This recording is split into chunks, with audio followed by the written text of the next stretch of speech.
welcome to this week's video where I will be giving you guys all my tips I have on living alone.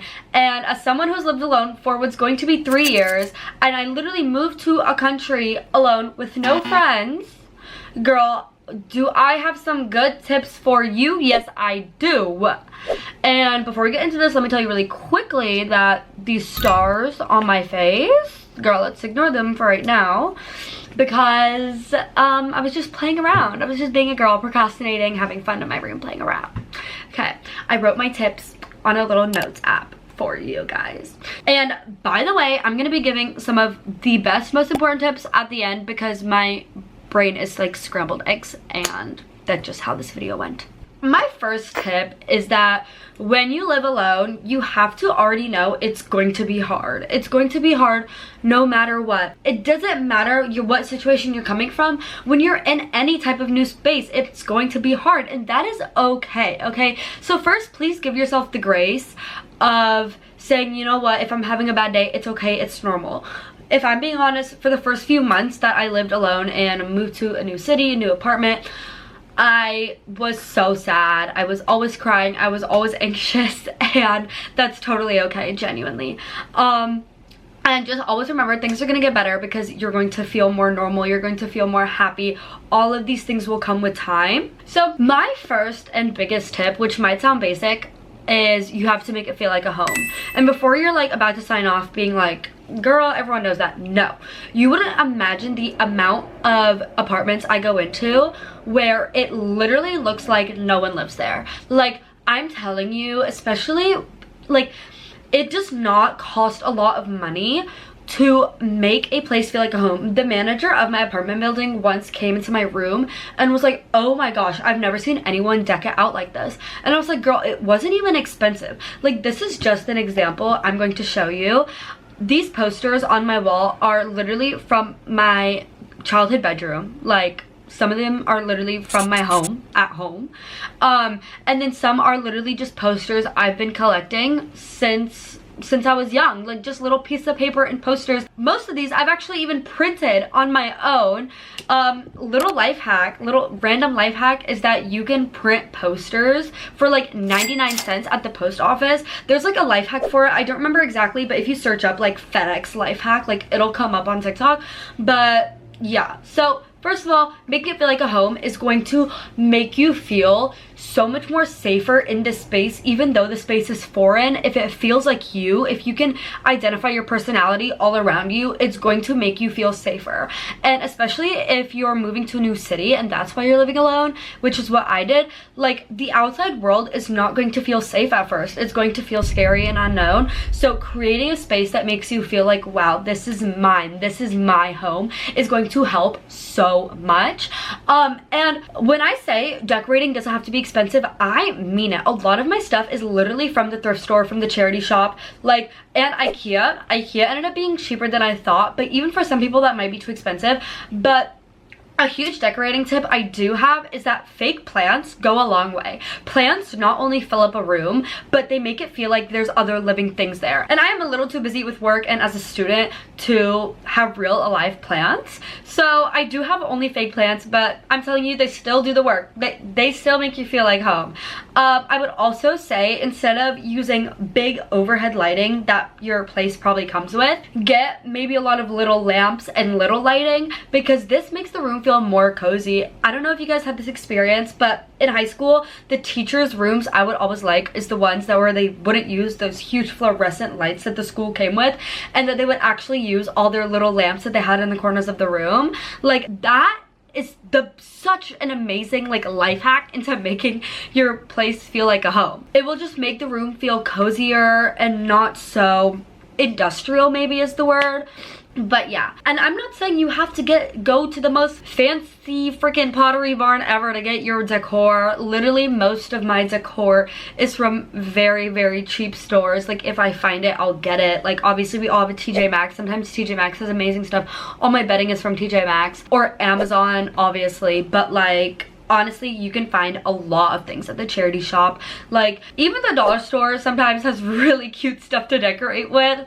Like a lot of my containers for my kitchen are from the dollar store, like, you know what I mean? So it doesn't take a lot to make your space feel like a home. One example, I'm gonna give you guys a little example. This is just so cute. This is something my boyfriend got me. It cost him £3, and this is just so me, and I literally put it on my desk and use it to put my old contact cases in, and it's just like a little hippo that a plant came in and the plant died because I don't have any time to water it, sorry.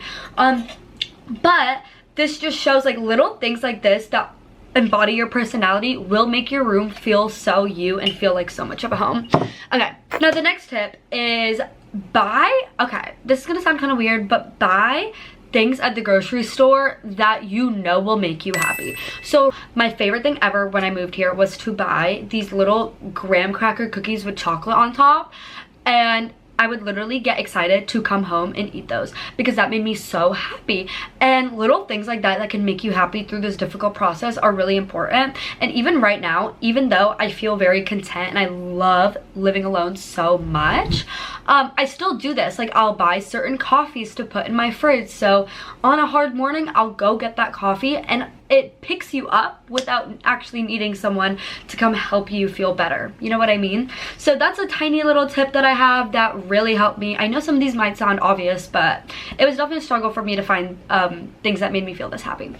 So the third thing is make sure to do activities outside of your home, even if they can be done in your home. So I have a friend that just moved into her own apartment, and for the past 2 years she's been living with roommates, and she was like, how do you not get lonely? Like I'm already kind of scared because I'm like in this room alone and I'm like, what do I do?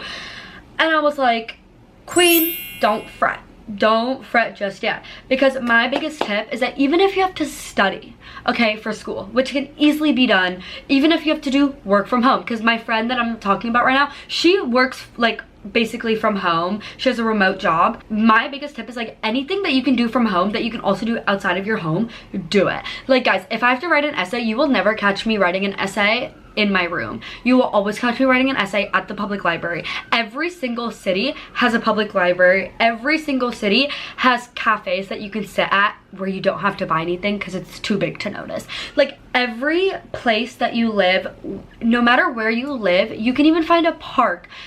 But like try to do the most you can outside of your room, because when you come back to your place, it will feel so much more gratifying and it will feel so much more safe, and it won't feel like this claustrophobic place that you're stuck in all the time. And another thing, like, so I know a lot of people, when you hang out with your friends, you're like, oh, just come over to my place, just come over to my place.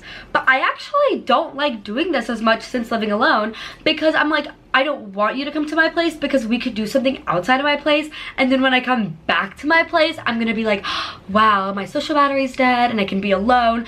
And just constantly creating that sense of, yay, I'm home, or like, finally I'm home, will make your place feel so much less lonely and so much better, because you have a purpose to be here. You have a reason you want to be here. And so like, even when me and my friends hang out, even if their apartment is literally next door to mine and we could easily just go to each other's places, I'll be like, do you want to meet outside the grocery store and we can sit on a bench? Or do you want to meet at the local park that's like a 5-minute walk? Or do you want to meet at my apartment and then we can go somewhere? Like making a lot of your life outside of your home when you live alone is going to help so much. Okay, so the next tip I have is to have a really strong morning and nighttime routine.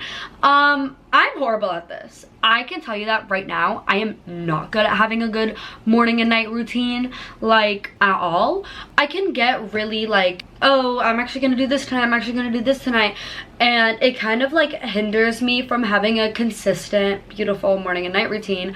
But having a few things consistent can take such a long way, because here's the thing that people don't realize: when you live alone, you don't have anyone that's like kind of prompting you to go to that next step of your day, right? You don't have anyone that's already making breakfast. You're like, oh, let me go make breakfast.